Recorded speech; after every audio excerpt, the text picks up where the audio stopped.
pas possible. C'est pas possible. Je suis vraiment un âne. J'ai failli casser mon téléphone. Je voulais faire genre, j'ai plus de frein dans la descente. Sauf que, je sais pas, je me suis emmêlé les pinceaux. J'ai embarqué le téléphone. J'aurais pu le casser. Bon, alors, ça, j'ai sûrement... Quoique, je vais peut-être le laisser dans l'intro de la vidéo. Voilà. Ça, c'est un tuto, mes petits canards, spécial freinage de tracteur tondeuse. Parce que je viens aujourd'hui d'avoir la question d'un abonné dans les commentaires. Comment on fait pour régler ou réparer les freins d'un tracteur tondeuse? Donc, voici un tuto pour vous, mes petits canards. Comment ça fonctionne, les freins d'un tracteur tondeuse et toutes les indications pour faire vous-même vos petites réparations. Donc déjà, on va faire un petit tour des cas de figure que vous pouvez avoir. C'est-à-dire, selon le modèle de tracteur que vous avez, il se peut que les freins soient légèrement différents d'autres. Il se trouve quand même que dans 98% des cas, je dirais, le freinage sur les boîtes de vitesse des tracteurs tondeuses, c'est la même histoire, d'accord? Mais je vais quand même vous en montrer des différents pour être sûr que vous puissiez vous dépanner vous-même et que vous reconnaissiez la pièce qui est concernée. Alors ça, c'est un Husqvarna Rider coupe frontale, d'accord? Ça reste une boîte de vitesse tout à fait classique et ça se passe ici. Voilà, sur le côté de la boîte de vitesse, on observe ici un disque, ok, et là le système de, on va appeler ça un mètre cylindre et plaquette de frein, puisque finalement c'est ça, même si tout à l'heure vous allez pouvoir le voir démonter, parce que j'irai sur une boîte de vitesse qui correspond. Allez, je vous montre d'autres modèles, comme ça on est sûr qu'on parle bien des mêmes choses. Ça c'est Castelgaraden qui produit. C'est les vilains petits canards de la motoculture, je les appelle comme ça, parce qu'en fait, personne n'en veut, alors que c'est pas des trop mauvaises machines. Boîte de vitesse, toujours le même endroit, à l'arrière ici, qu'est-ce qu'on observe? Ici on observe exactement la même chose que sur l'autre tracteur tondeuse. Alors ça c'est quoi? Ça c'est un demi-tracteur tondeuse, hein. Bon, ça c'est un modèle spécifique.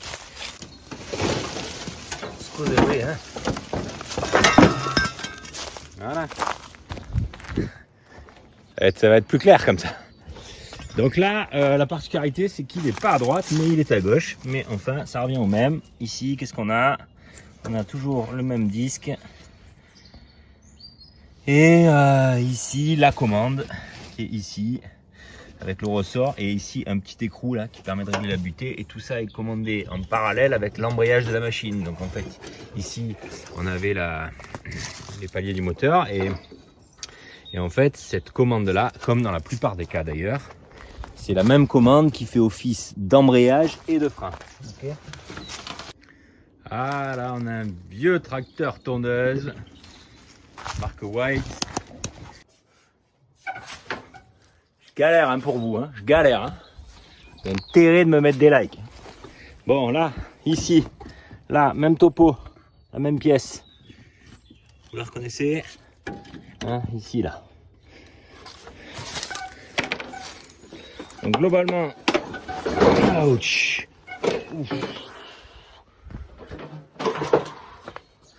Globalement c'est toujours sur la boîte de vitesse hein, et parfois par contre ça varie un petit peu d'un modèle à l'autre. Il y a celui-là aussi que je pourrais vous montrer.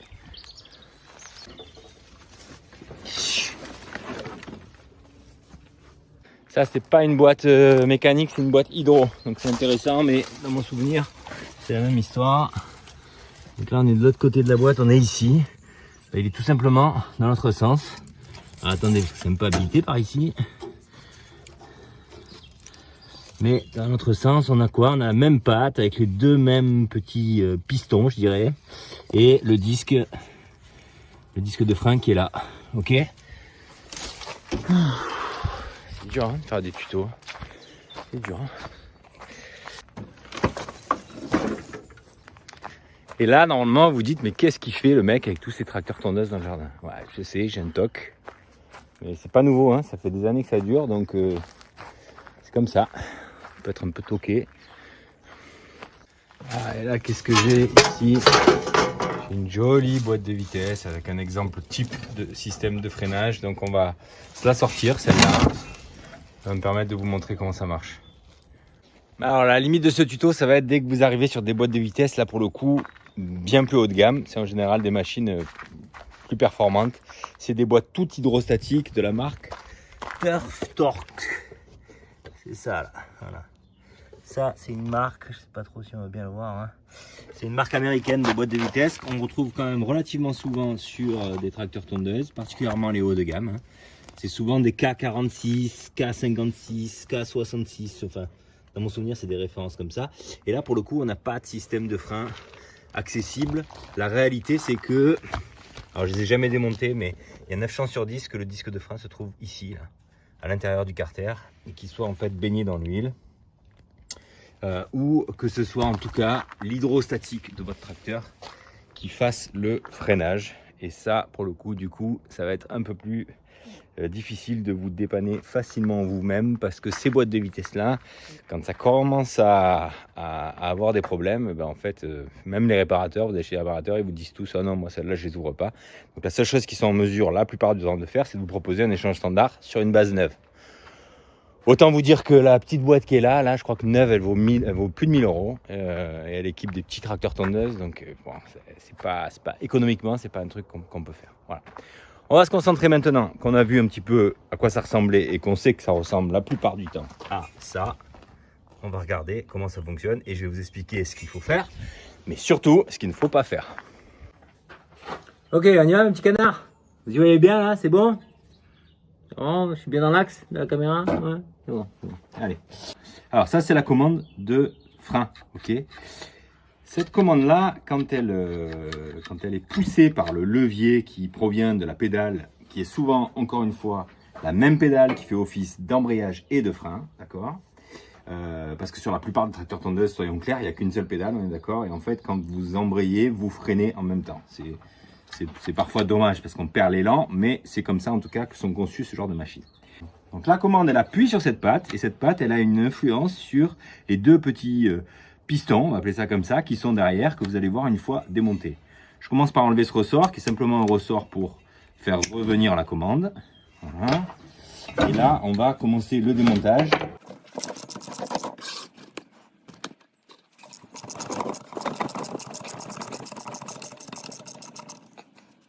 Alors, ce premier écrou, c'est un écrou freiné, d'accord? Et c'est pas un hasard, je vais vous expliquer après à quoi ça sert, mais celui-là, c'est un écrou freiné, on y fait attention, il est là pour une raison bien précise.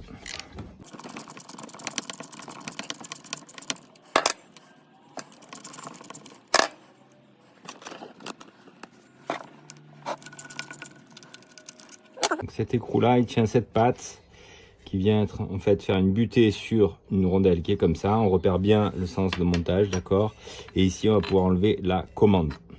Et la commande, on s'aperçoit de quoi? On s'aperçoit qu'elle est incurvée comme ça, d'accord. Elle est incurvée parce qu'en fait, le fait d'être incurvée, quand on va la désaxer par rapport à son axe, ça va avoir pour conséquence d'appuyer sur ces deux pistons-là, d'accord.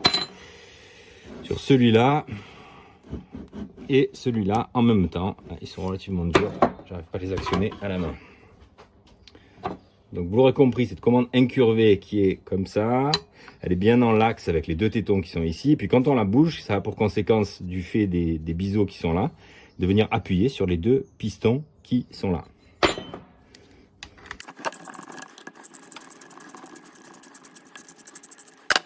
Dernière vis là, ici, et là on sort. Et là on sort quoi, mes petits canards? On sort la plaquette de frein qui est ici. Je vais vous montrer comment ça fonctionne. Et en fait, donc ces deux pistons poussent la plaquette, poussent sur le disque, et c'est ça qui fait freiner votre tracteur tondeuse. Donc là, on a notre pièce. Ok, donc là, les deux pistons qui poussent sur une plaquette de frein qui est là très sale. Ok, mais on va la nettoyer. Alors, la plaquette et porte-plaquette qui, moi, est restée au fond. Voilà, plaquette de frein avec le porte-plaquette. Ok, ça c'est la première chose. Après, on parlera des épaisseurs de plaquettes de frein, de garniture. Ok. Ensuite, ici, les deux pistons là qui sont complètement grippés là. C'est-à-dire qu'en fait, ils ne s'actionnent plus du tout. Donc en fait, je vais me mettre à l'étau et avec un chasse-goupille, je vais venir pousser sur les deux pistons que je vais au passage légèrement poncer pour qu'ils puissent coulisser correctement. Voilà, ils sont sortis. Donc là, effectivement, ils sont rouillés, qu'ils n'en peuvent plus. Donc ça, c'est un des cas de figure que vous pouvez avoir. Si vraiment votre système de frein, c'est pas un problème de réglage, ce dont on va parler tout à l'heure. On peut imaginer que ça, chez vous, c'est grippé là-dedans. Donc ça, il n'y a pas de 36 000 solutions. Ok, on prend une toile émery et on vient les nettoyer.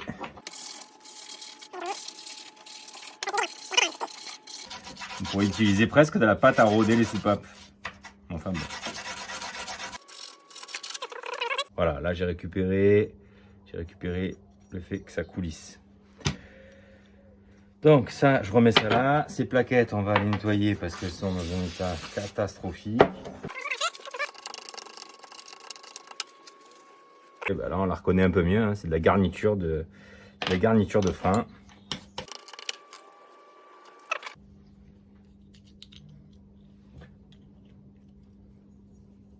Donc, on est d'accord que quand la patte de commande est là, d'accord, les deux tétons sont dans l'axe de la commande. Qu'est-ce qui se passe quand je actionne cette patte? Et bien, ça va pouvoir avoir pour objet d'appuyer sur les deux pistons et de pousser les plaquettes de frein. On ne le voit pas très bien, mais c'est ça qui se passe. Donc, voilà pour le système de comment ça fonctionne. Cette plaquette de frein, on va en parler maintenant. Donc, cette plaquette de frein, je viens d'aller consulter sur internet et je vais vous mettre sur l'écran là les caractéristiques de la plaquette. Donc, c'est bien une plaquette et une petite plaque qui ne sont pas attenantes de prime abord, en tout cas des infos que j'ai trouvées sur internet. Longueur, on est bon, et épaisseur, là on est sur 9 mm et là on est sur 13 mm. Il semblerait que cette plaquette de frein à l'origine fait 12 mm en garniture, d'accord? Celle-ci fait 9.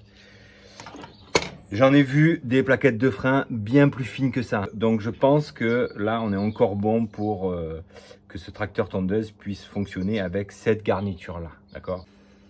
Ok, donc en ce qui concerne maintenant la garniture de la plaquette de frein, on la trouve facilement sur internet, j'ai regardé, pas de souci.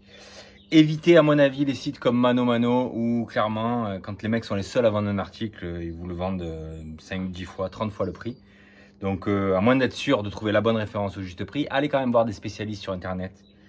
Moi je commande souvent sur Autoportée Discount, pas leur faire de la pub, mais globalement c'est à peu près certitude, ou Web Motoculture aussi. À peu près la certitude de trouver des pièces au juste prix. En tout cas, on n'est pas dans la guerre et la foire d'internet, quoi. Donc la garniture, vous regardez quelle est votre garniture d'origine, c'est-à-dire son épaisseur. Alors longueur, largeur, ça aura pas bougé. En revanche, dans sa partie épaisseur là, vous regardez et vous vous situez par rapport à la garniture du neuf.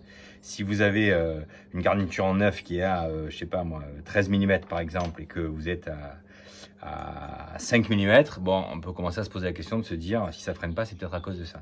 Si en revanche on est à 2-3 mm de l'origine, bon, ça peut repartir pour un tour, c'est qu'une question de réglage et je vais vous donner la marche à suivre pour ce réglage là.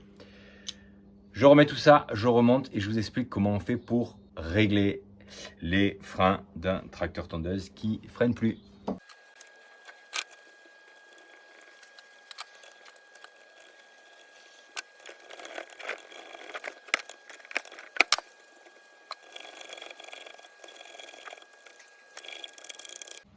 Alors, donc, on l'a compris, il y a une pièce d'usure qui peut s'être usée, d'accord? Si la pièce est usée, qu'est-ce qui se passe? Les deux pistons sont plus rentrés à l'intérieur de l'étrier de freinage, d'accord?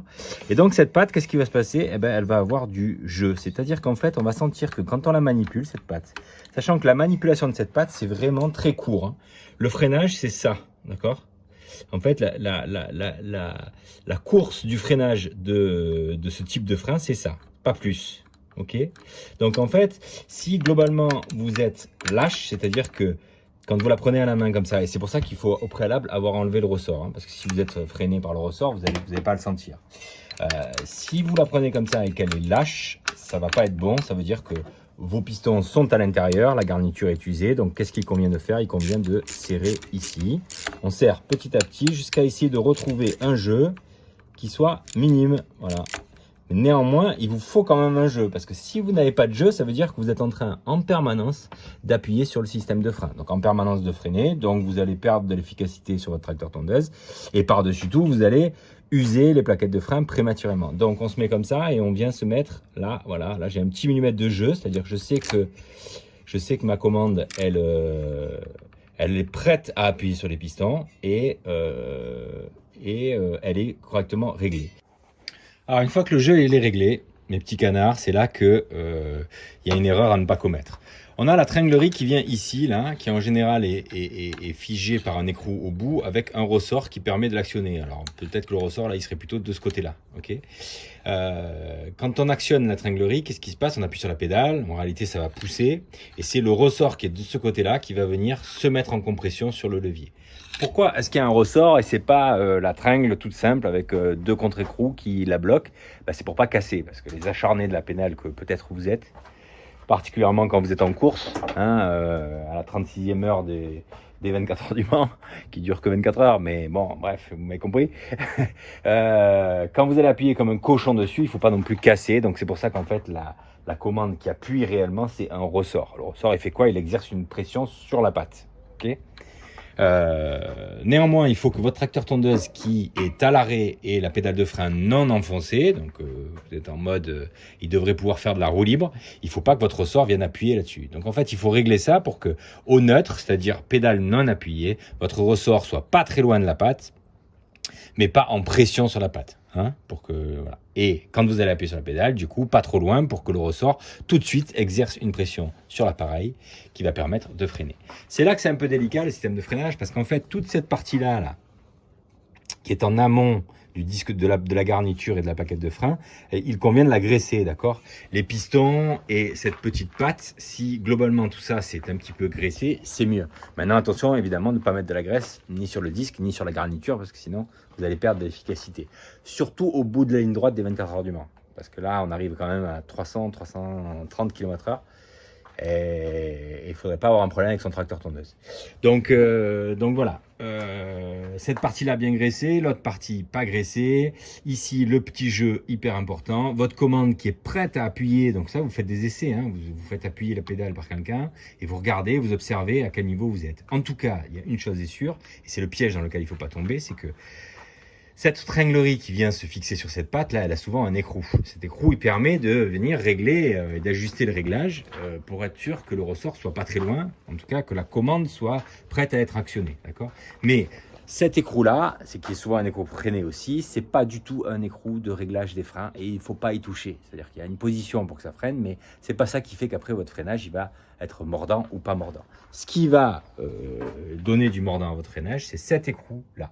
Cet écrou freiné qui lui va être hyper important, parce que c'est lui qui va rattraper en fait la course d'usure en fait de la plaquette de frein. Donc la meilleure façon de faire, c'est de prendre son tracteur tondeuse, de se mettre en condition, d'être d'abord sur le plat, d'avancer, freiner, voir comment il réagit, et quart de tour par quart de tour, vous allez serrer cet écrou et vous allez atteindre le freinage absolument parfait, c'est-à-dire ni trop ni pas assez. Et donc voilà comment on fait pour régler les freins de votre tracteur tondeuse et changer la plaquette et vérifier les pistons. Voilà. J'espère que ce tuto vous aura été utile ou vous sera utile. Si c'est le cas, s'il vous plaît, mettez-moi des likes, abonnez-vous et mettez-le dans les commentaires, parce que vous savez que c'est ça qui me fait progresser dans le référencement YouTube et c'est important pour moi. Je vous remercie beaucoup d'avoir regardé la vidéo jusqu'au bout. Je vous dis à bientôt pour d'autres tutos mécaniques et autres. N'hésitez pas à m'envoyer des questions dans les commentaires si vous en avez. Chaque fois que je peux, et je peux quasiment tout le temps, j'y réponds. À bientôt mes petits canards. Bye bye.